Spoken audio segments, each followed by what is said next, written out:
Hi guys, আবার চলে এসেছি আমি নিজের দেশের বাড়িতে হাসনাবাদে। তো অনেক দিন ধরে ফুচকা খাওয়ার খুব ইচ্ছা। তো আমার নিজের বর দিদিকে বলেছিলাম যে ফুচকা করতে। তো আমি তো গিয়ে ছাগলের সাথে খেলতে চলে যাই, দেন গিয়ে বর দিদি আমাকে ফুচকা বানানো শেখায়।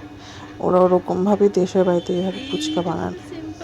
সো দিদির হাতে ফুচকা বানিয়েছি, দিদির কাছ থেকে দেখে দেখে শিখে ফুচকাগুলো হলো, অ্যান্ড সবাই মিলে ফুল ফ্যামিলি মিলে খেলাম। সো কী বলবো, কয়েকটা বকাও খেয়েছি যেহেতু। আর আমি ছাগল বাচ্চা নিয়ে পাগলা হয়ে যাচ্ছি, যেহেতু খুব ভালোবাসি ছাগল বাচ্চাকে নিয়ে। তাই একে দেখলে তো আমার ছেলের কথা মনে পড়ে। আমার ছেলেটার সাথে কথা বলে ও শুধু এরকম চুপটি করে বসে আদর খাবে।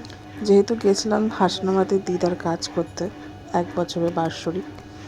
সো বার্ষরিক হয়ে যাওয়ার পরের দিন দিদি ফুচকা বানাচ্ছে, আমি একটু আলু ছেড়ে দিচ্ছি। আর দিদির হাতে তৈরি ফুচকা সবাই মিলেমিশে খাচ্ছে। আর এখানে ছোট দাদার টিয়া পাখি, আর এই সাইডেরটা হচ্ছে বড় দাদার টিয়া পাখি। কি কথা বলে বাবা!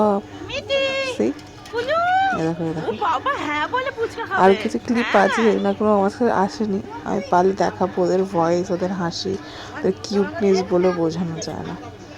সো দিদির হাতে তৈরি ফুচকা সবাই মিলেমিশে খেয়েছি মন ভরে।